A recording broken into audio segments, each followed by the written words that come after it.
Boa noite.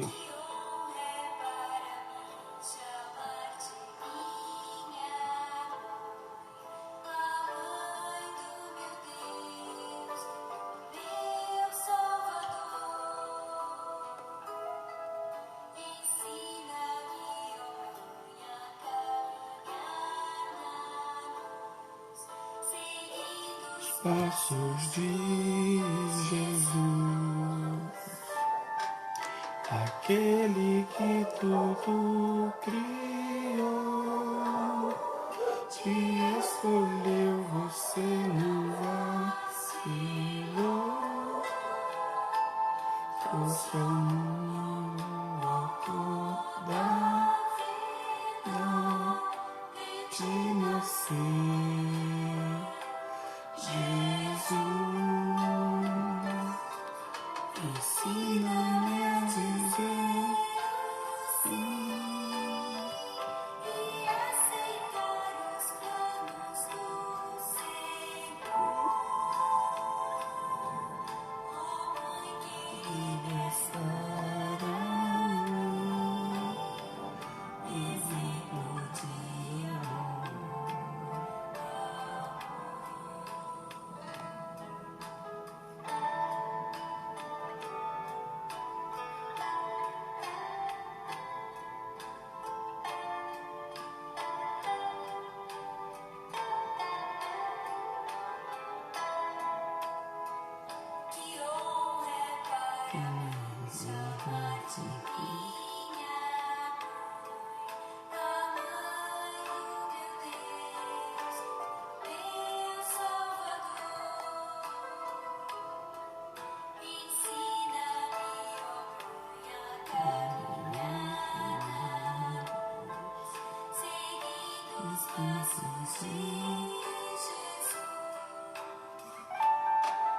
Aquele que tudo criou, te escolheu, você não vacilou,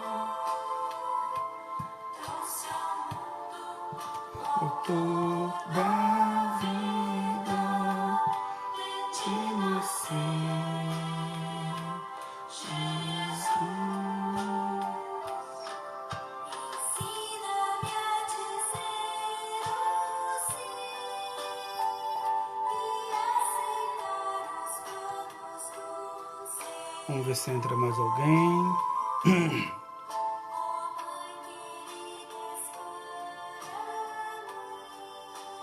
Salve Maria, Islane. Tudo bem em casa? A família?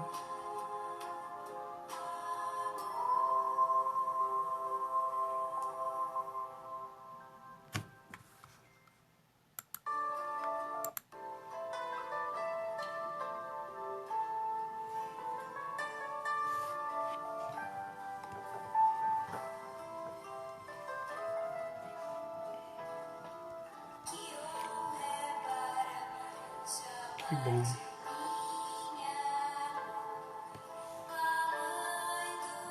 Graças a Deus. Hoje o nosso tema vai ser sobre Maria.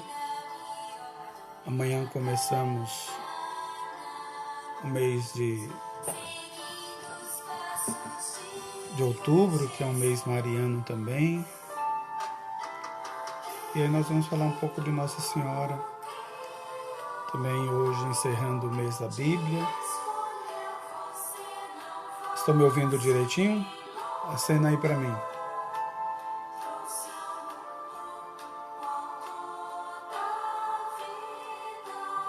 Estão ouvindo direitinho?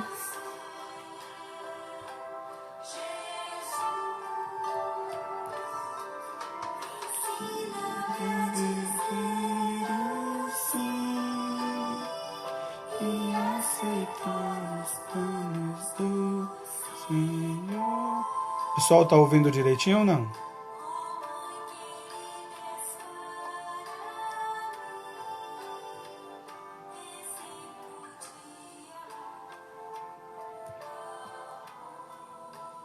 Sim, que bom, Tata. Vamos começar então? Em nome do Pai, do Filho e do Espírito Santo. Amém. Vinde, Espírito Santo, enchei os corações dos vossos fiéis e acendei neles o fogo do vosso amor. Enviai o vosso Espírito, tudo será criado e renovareis a face da terra.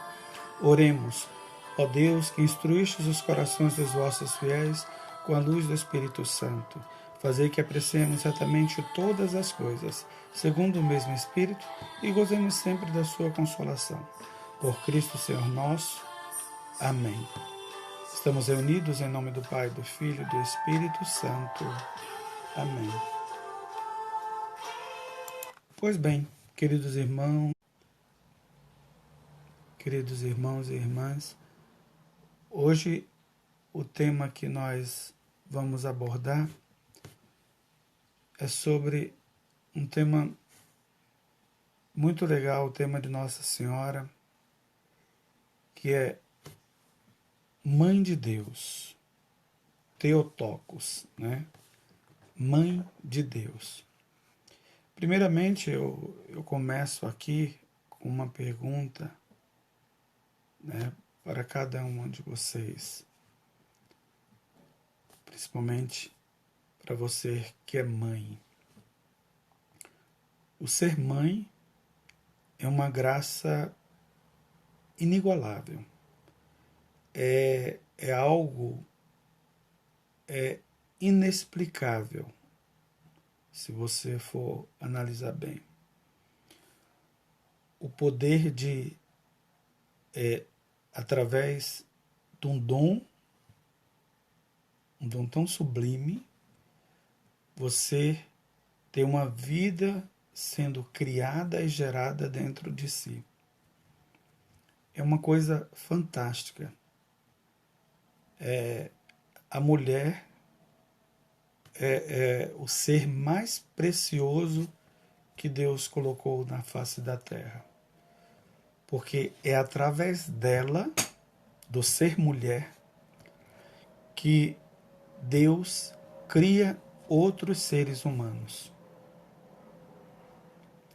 E é tão impressionante esse ser de Deus, é tão impressionante como Deus age nas nossas vidas, e principalmente no ser mulher, que você que é mãe, quando você sabe que está grávida, é uma alegria incrível,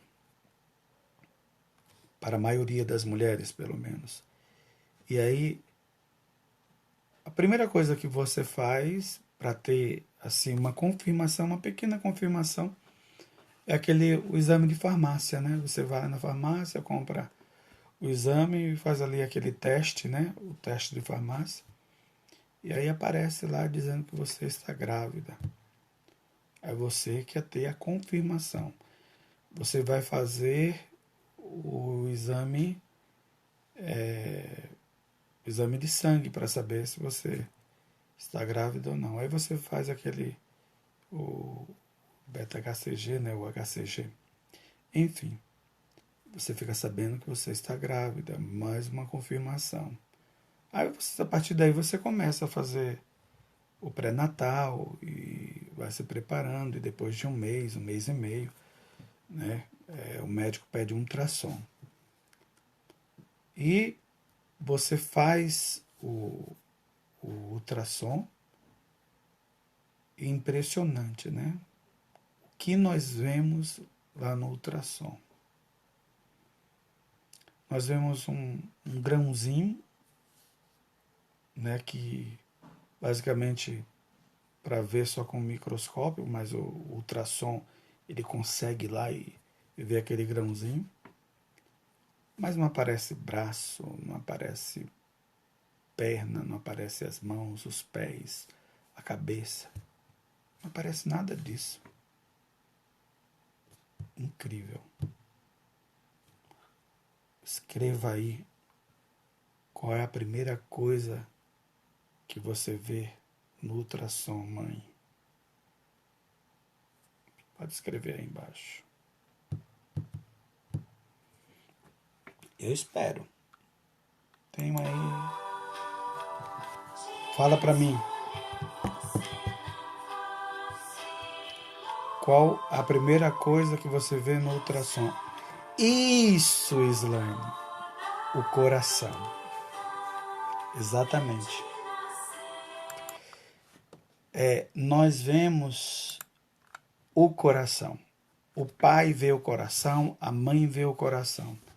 Poxa vida, mas por que não nasceu o cérebro primeiro? Por que não nasceu lá a cabeça, né? Por que nós já não nascemos tudo de uma vez, né? Já que Deus é tão imenso, tão maravilhoso, já vamos nascer já de uma vez. Já nasce com pé, mão, cabeça, braço, né? Tudo. Já nasce já completo. Quando aparecer no ultrassom, já deveria aparecer completinho o ser humano. Mas não. Deus tem um propósito para isso acontecer. Quando nós nascemos, nós somos gerados, criados, e quando a mulher ela está grávida, que ela fica sabendo que ela está grávida, que ela faz ultrassom, que ela olha lá o ultrassom, é isso. Ela vê o coração. Mas não é por acaso.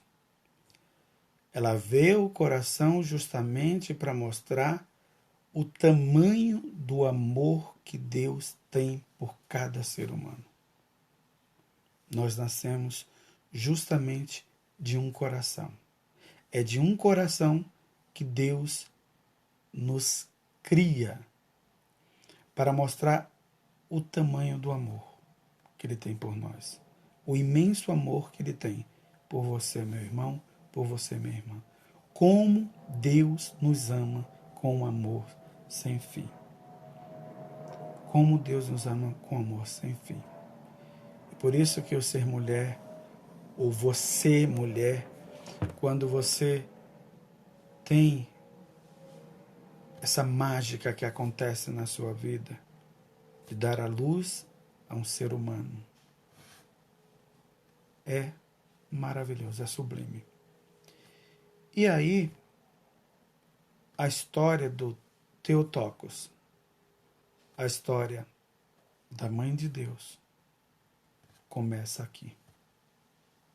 Com esse poder maravilhoso de Deus em fazer a vida humana brotar do ventre de uma mulher. Nós sabemos que o dogma mariano, Maria, Mãe de Deus, é o primeiro dogma. É um dogma. O amor e a piedade da Igreja para com a Mãe de Jesus são intrínsecos ao culto, à doutrina cristã. A Santíssima Virgem, ela é legitimamente honrada com um culto especial pela Igreja. Com efeito, desde os primórdios, desde muito tempo, a bem-aventurada Virgem é venerada sob o título de Mãe de Deus, cuja proteção os fiéis se refugiam, suplicando em todos os perigos e necessidades. Ela pode cantar agradecida ao ter conhecido do mistério de sua eleição, a divina Mãe do Verbo encarnado. E o que é isso? A divina Mãe do Verbo encarnado. É ela compreender como isso acontece ao redor dela, e ela vai percebendo que ela vai ser mãe e que aquele ser mãe não veio de uma forma natural, mas de uma forma sobrenatural. A Mãe do Verbo encarnado. Todas as gerações hão de proclamar bem-aventurada, porque o Todo-Poderoso fez maravilhas, fez grandes coisas em mim. Isso diz Maria. Dentre os privilégios concedidos à mãe de Jesus, entre seus dons e virtudes, é fundamental que no centro de todos os outros e da razão deles é a maternidade divina.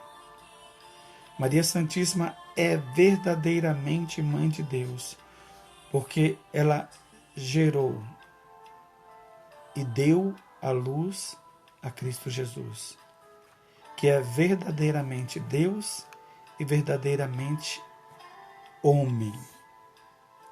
Verdadeiramente Deus e verdadeiramente homem. A Igreja sempre acreditou, mas oficializou o dogma porque um herege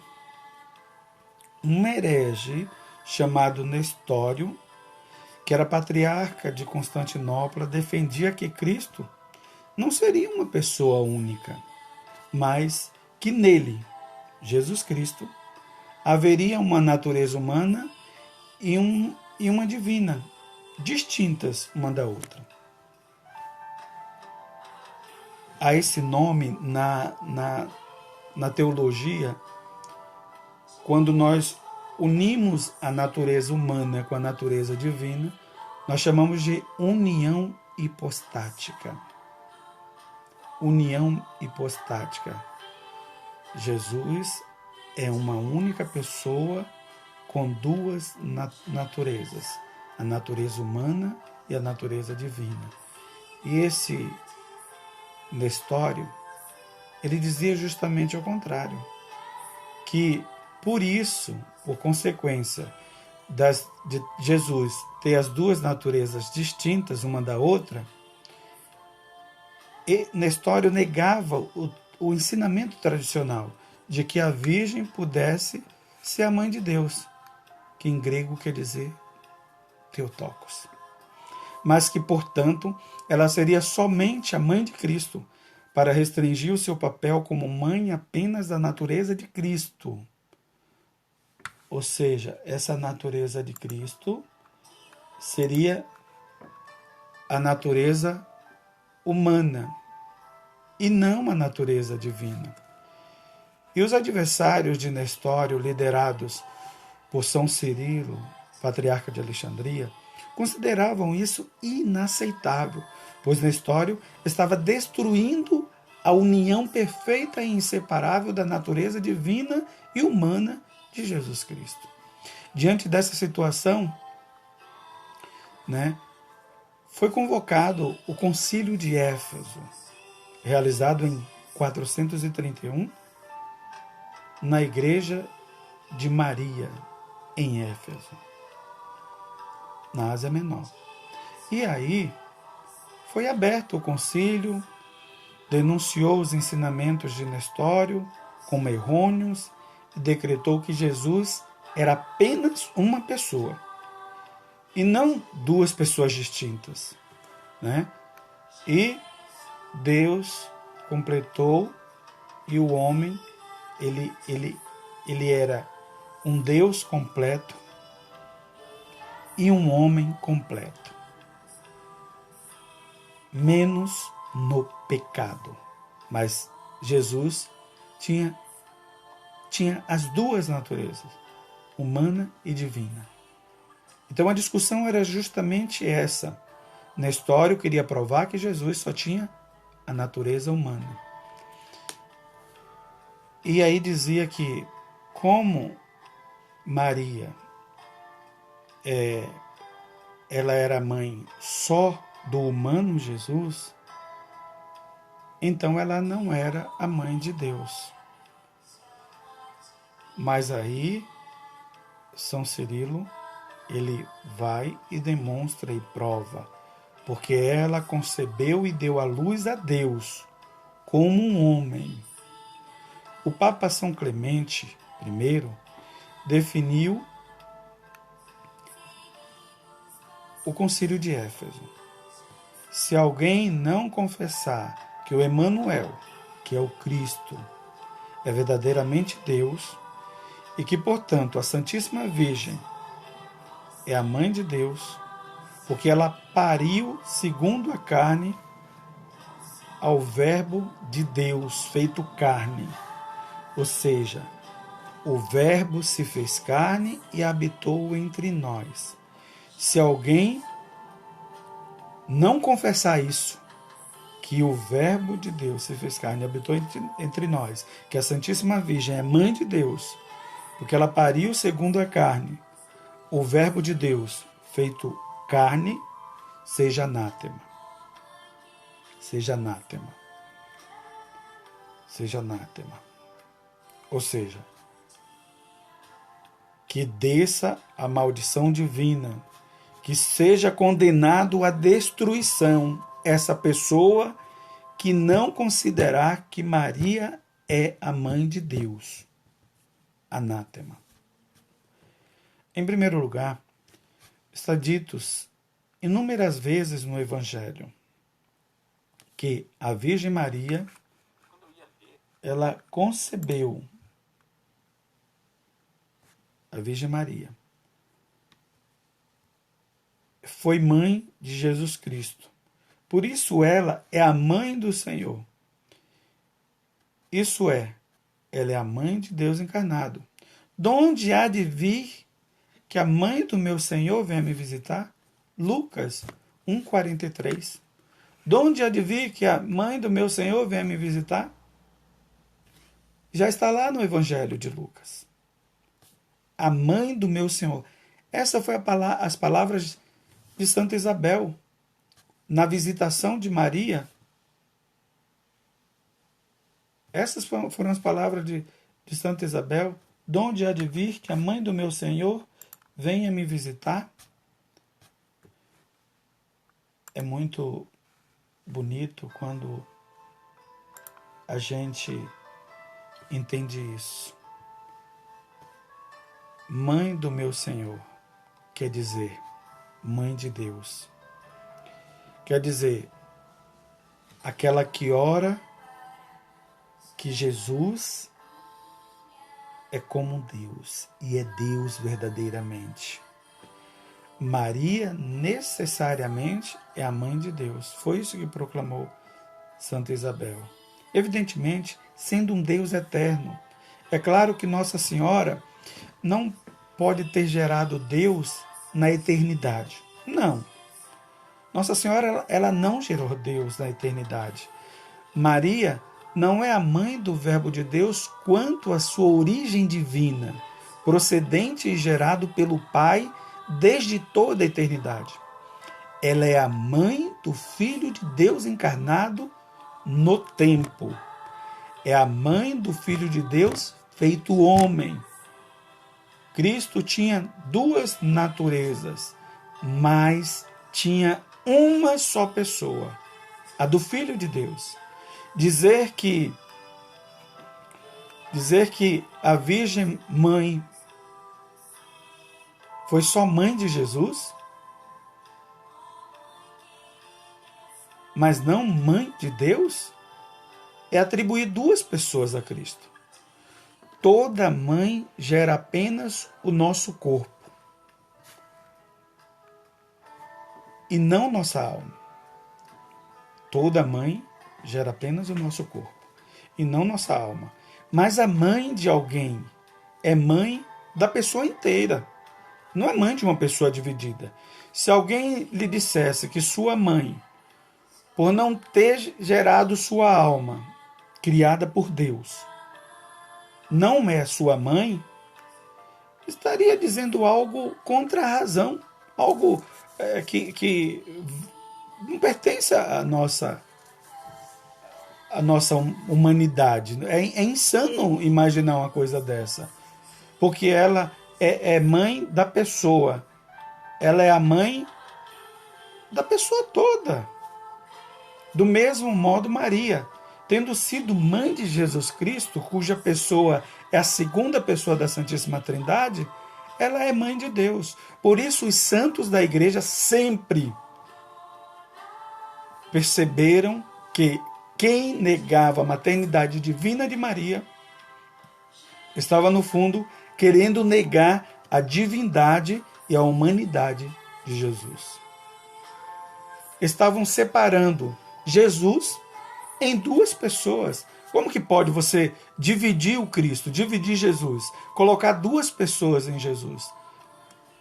Isso chega a ser insano. Mais uma vez, repito, é insano.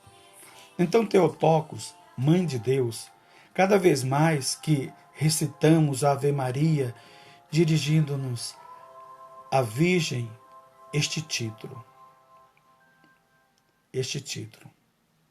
Ave Maria, Mãe de Deus, o Senhor é convosco, bendita sois vós. Tá falando já toda vez que a gente chega e começa a recitar o Santo Rosário, nós aprovamos e testemunhamos esse título de Nossa Senhora, através das nossas palavras, incansáveis vezes.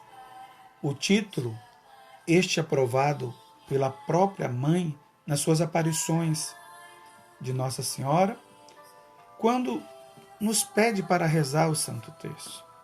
Pede para que rezemos Santa Maria, Mãe de Deus. Santa Maria, Mãe de Deus. Santa Maria, Mãe de Deus. E nós repetimos. A ela que é a Mãe da Misericórdia encarnada. Confiamos, sobretudo, as situações em que somente a graça do Senhor pode trazer a paz aos nossos corações, aliviar toda a injustiça, toda a mágoa que às vezes nós sentimos em nosso coração. Para Deus, nada é impossível. Para Deus, nada é impossível. É isso que diz Lucas 7,37. Porque foi isso que disse o anjo à Virgem na anunciação de sua maternidade divina.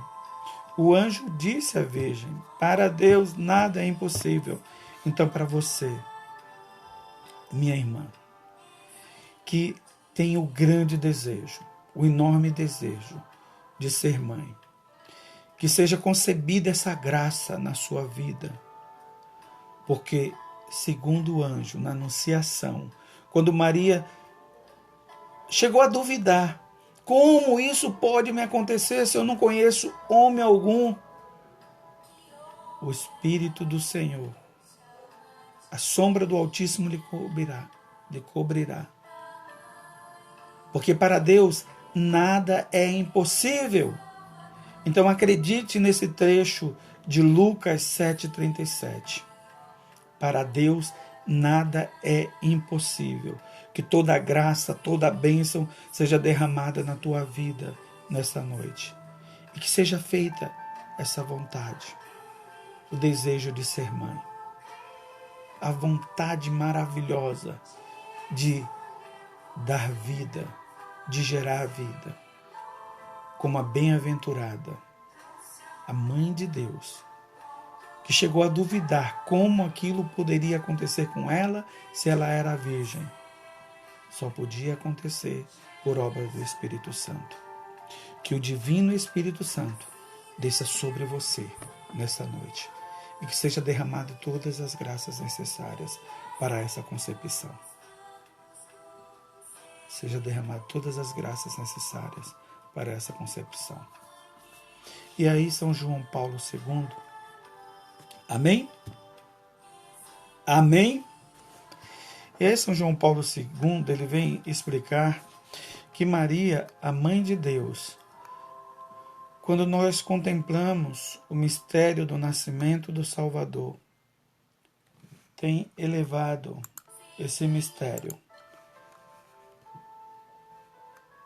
Esse mistério, ele é tão grande que o povo cristão não só dirige-se à Virgem Santa como Mãe de Jesus, como também conhecê-la como Mãe de Deus.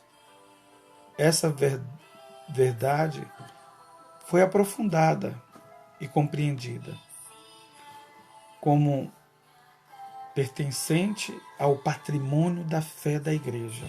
Como pertencente ao patrimônio da fé da igreja. Já desde os primeiros séculos da era cristã, até ser solenemente proclamada lá no concílio de Éfeso em 431. Isso aconteceu em 431. Olha quanto tempo faz isso.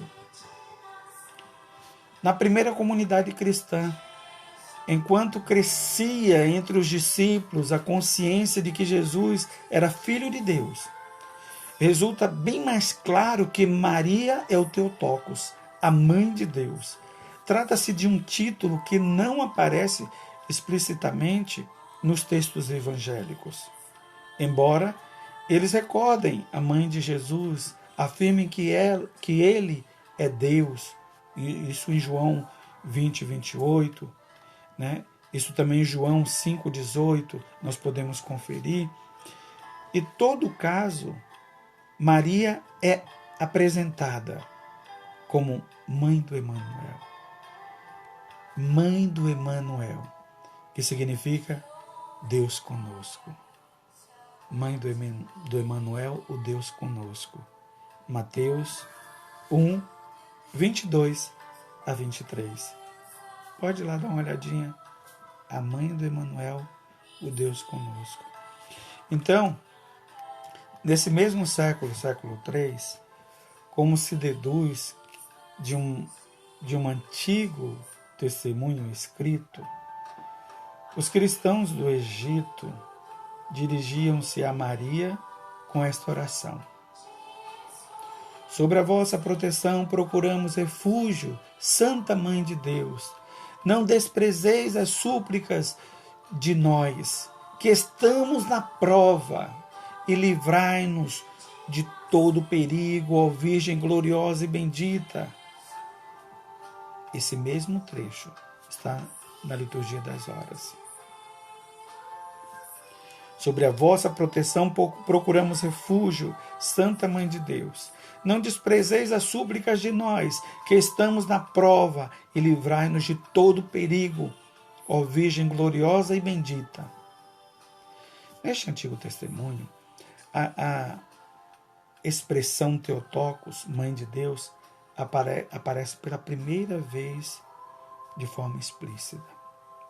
Aparece pela primeira vez de forma explícita. Na mitologia pagã,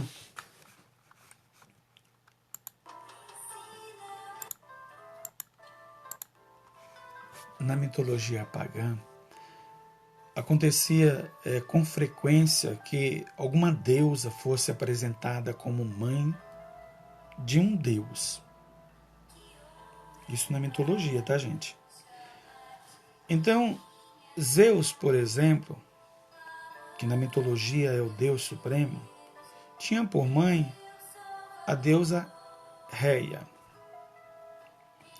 Esse texto facilitou, talvez, entre os cristãos, o uso do título Theotokos, Mãe de Deus, para a Mãe de Jesus. Contudo, é preciso notar que esse título ele não existia, mas foi criado pelos cristãos para exprimir uma fé que não tinha nada a ver com a mitologia pagã. Foi necessário que eles compreendessem. E aqui, essa fé que exprimia, né? E queria dizer que a mitologia pagã não tinha nada a ver com essa fé que eles tinham. Por quê? Eles tinham uma fé na concepção virginal, no seio de Maria, daquele que desde sempre era o Verbo eterno de Deus. Desde sempre era o Verbo eterno de Deus. Por isso que no concílio de Éfeso, quando proclamou que Maria era mãe de Deus, essa piedade que através da teologia faz essa referência cada vez mais vai se tornando frequente a esse termo, já encontrado no patrimônio da fé da igreja. Então, nós buscamos cada vez mais compreender, por isso, o grande movimento de protesto que se manifestou no século V. Porque Nestório, ele pôs em dúvida a legitimidade do título Mãe de Deus. Ele pôs em dúvida isso, ele colocou em xeque. Ele, de fato, é propenso a considerar Maria somente como mãe do homem Jesus. Afirmava que só era doutrinalmente correto a expressão mãe de Cristo. Acho que esse Nestório era meio pancada das ideias, não é possível.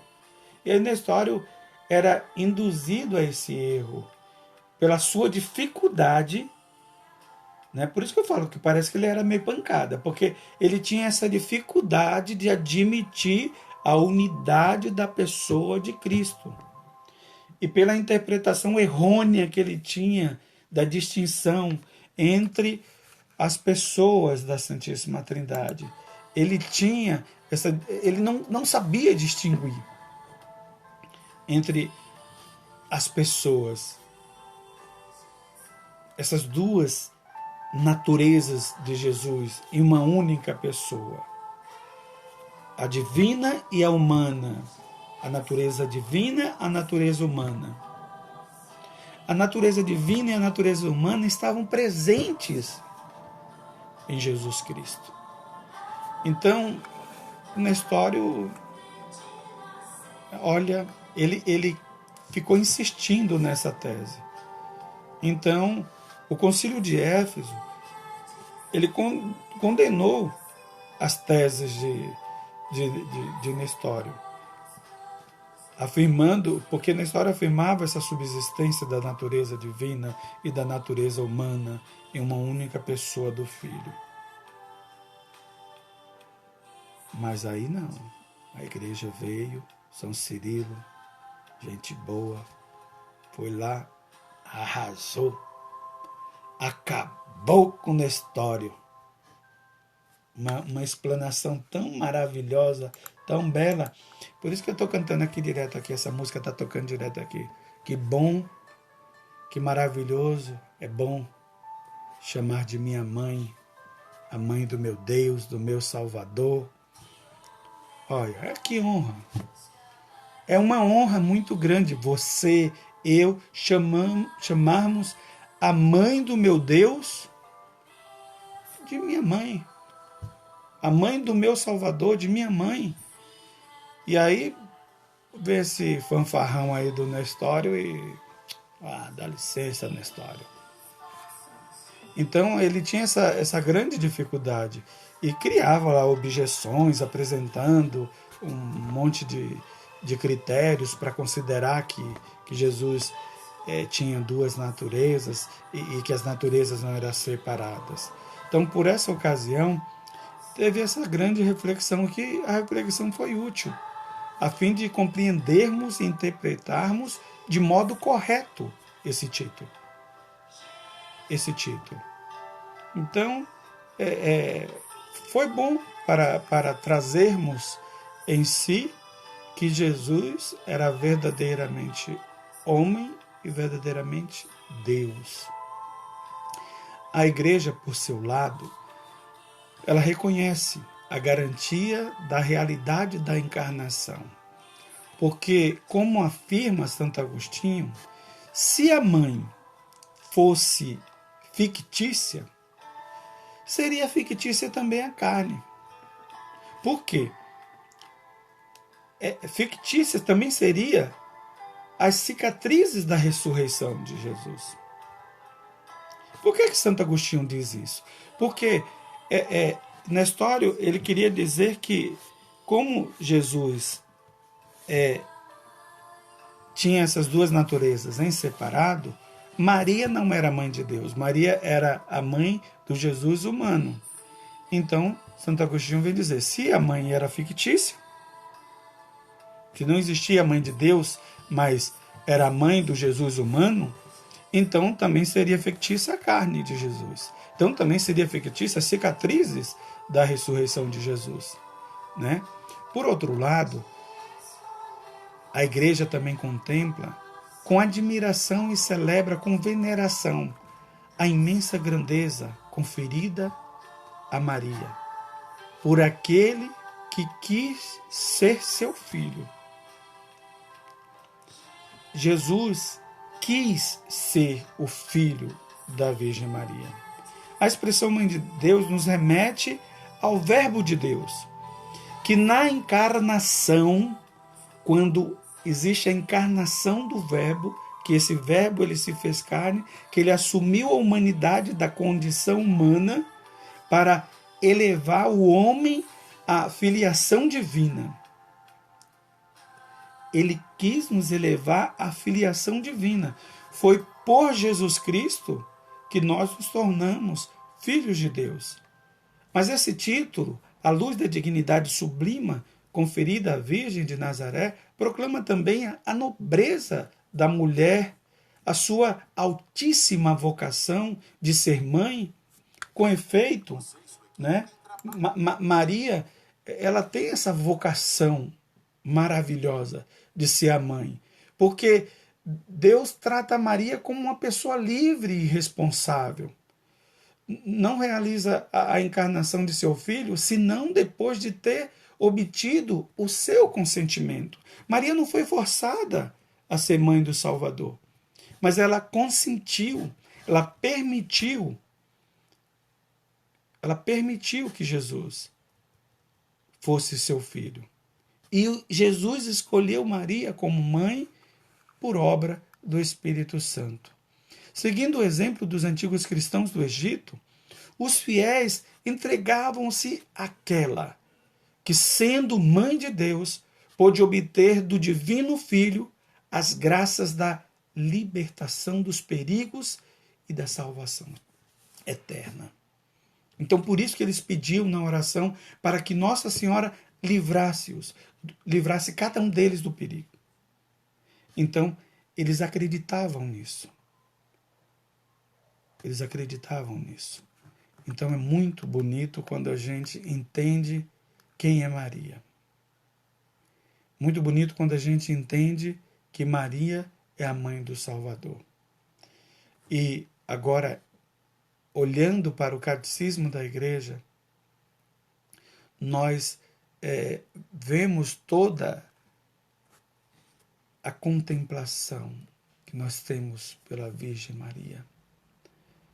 Que esse título específico da Bem-aventurada Virgem Maria, esse debate todo que causou o concílio ecumênico na cidade de Éfeso, para resolver o problema que o fanfarrão do Nestório causou.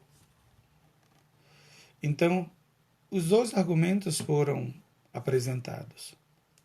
O do bispo Nestório, que era o bispo de Constantinopla, e o do bispo São Cirilo de Alexandria.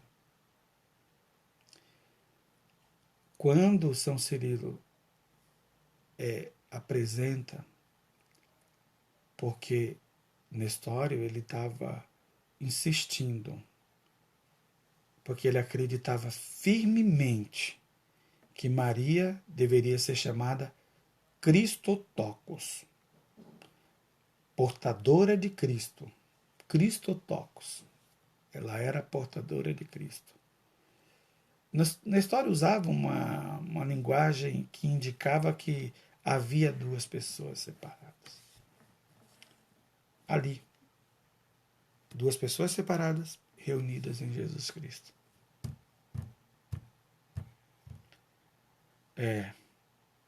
Mas a bem-aventurada Virgem Maria, dando a carne humana a Jesus, poderia ser portadora de Cristo. Mas ela dando a carne humana a Jesus, ela poderia ser portadora de Cristo, mas não portadora de Deus? Explica isso na história. Explica isso. Aí São Cirilo, com um grande número de bispos lá, que acreditavam que Maria deveria ser chamada Theotokos, portadora de Deus. Termo também traduzido como Mãe de Deus. Essa terminologia, ela enfatiza que Jesus é uma pessoa de duas naturezas que estão unidas. União hipostática. União hipostática. Então foi determinado por uma esmagadora maioria que Theotokos era o título correto para Maria e que Nestório foi posteriormente afastado de sua posição como bispo de Constantinopla. Ele foi considerado um herege. Ele foi afastado, porque ele foi considerado um herege. O título de Mãe de Deus não significa que Maria, de alguma forma, existiu diante de Deus ou criou Deus, mas que Maria deu à luz a Jesus, que é totalmente Deus e totalmente humano, menos no pecado. O catecismo coloca assim: com efeito, aquele que ela concebeu como homem por obra do Espírito Santo e que se tornou verdadeiramente seu filho segundo a carne, não é outro senão o Filho eterno verdadeiramente. O Filho eterno do Pai, a segunda pessoa da Santíssima Trindade. A Igreja confessa que Maria é verdadeiramente Mãe de Deus. Theotokos. Confira lá, no Catecismo, no número 495. Então, a tradição ortodoxa e bizantina do cristianismo continua a usar esse título de Maria, preferindo-o a qualquer outro título. Um hino antigo, em sua liturgia, resume poeticamente essa verdade complexa. E essa complexidade foi criada pelo fanfarrão do Nestório. Mas enfim, né? São Cirilo foi lá e resolveu a situação. O que é que quer dizer na liturgia, né, ortodoxa e bizantina? Aquele a quem todo o universo não podia conter estava contido em seu ventre, o Theotokos. Aquele a quem todo o universo não podia conter estava contido em seu ventre, ó Theotokos. Bonito, né? Então a decisão de intitular Maria como Theotokos foi um ponto crucial na história da Igreja. Muito crucial. Então, esclareceu a crença da Igreja em Jesus Cristo e deu uma confirmação adicional sobre a natureza da encarnação de Cristo. O que a Igreja acreditava sobre Jesus desde os tempos apostólicos foi ratificado no Concílio de Éfeso. Então, além disso, a concessão desse título confirmou o papel privilegiado de Maria na história da salvação e aprofundou a compreensão do grande mistério que ocorreu em seu ventre. O grande mistério que ocorreu em seu ventre. Para honrar a memória deste concílio, o Papa Pio XI, em 1931, estabeleceu a festa da Divina Maternidade de Maria, em 11 de outubro, que, após o Concílio Vaticano II, foi transferida para 1º de janeiro, levando o nome de Solenidade de Maria, Mãe de Deus. Depois do Concílio Vaticano II, passou a se chamar Solenidade de Maria, Mãe de Deus, no dia 1º de janeiro, que muitos falam que é o Dia Internacional da Paz, mas para nós católicos é o dia da nossa mãe. É o dia de Maria, Mãe de Deus. O Catecismo da Igreja, lá no 495, afirma isso, que ela é a bem-aventurada. Então, nós temos essa compreensão de Maria como Mãe de Deus. Maria, Mãe de Deus. Apresenta aqui 5 razões, já estamos encerrando, para que Maria se tornasse a Mãe de Deus. A primeira razão é para revelar a iniciativa absoluta de Deus na encarnação. O homem nunca poderia se arrogar este poder de trazer Deus até ele. Mas Deus teve condescendência com a humanidade e se encarnou no seio de Maria para nos salvar. A segunda razão é que, sendo Jesus o novo Adão, sua humanidade está repleta do Espírito Santo. Maria é vista como uma nova Eva, a mãe do homem novo, que vai vivificar os outros homens mortos no pecado. A terceira razão é que mostrar que assim como Jesus nasceu de uma concepção virginal, assim os homens participarão da vida divina por pura gratuidade de Deus. Deus é que manifesta isso na vida do homem. A virgindade de Maria é sinal de sua fé e de sua doação no cumprimento da vontade de Deus. Esta é a quarta razão. Por fim,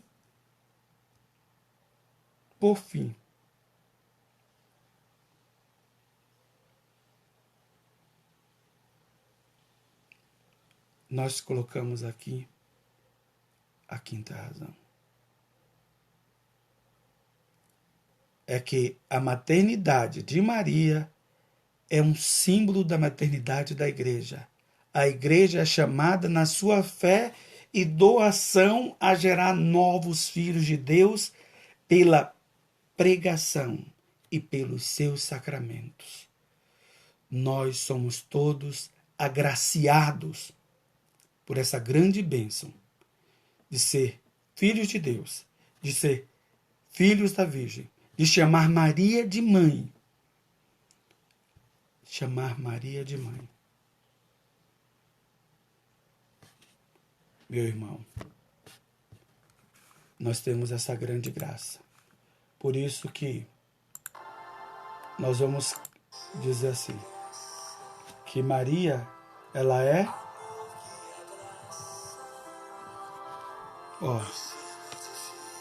ela é um amor que abraça, ela nos chama de filho. Maria, ela é a mãe que ilumina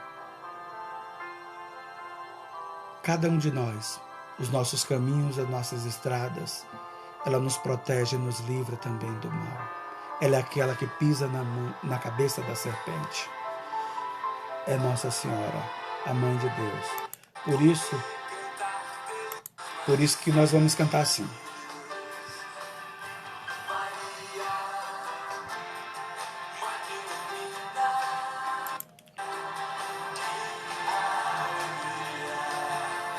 Poder cantar seu nome. Vamos lá. Mãe, mãe, mãe, Maria nossa mãe. Mãe, mãe, mãe, Maria nossa mãe. Mãe, mãe, Maria nossa mãe. Mãe, mãe, mãe, Maria nossa mãe. E assim eu vou terminando essa live de hoje. Teotocos, Maria, Mãe de Deus.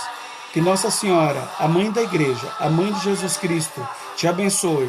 Em nome do Pai, do Filho e do Espírito Santo. Amém. Fique na paz do Senhor Jesus. Ela é um amor que abraça, ela nos chama de filho. Nossa Mãe. Que ela te ilumine hoje e sempre. Que Deus te abençoe, te guarde e te livre de todo mal.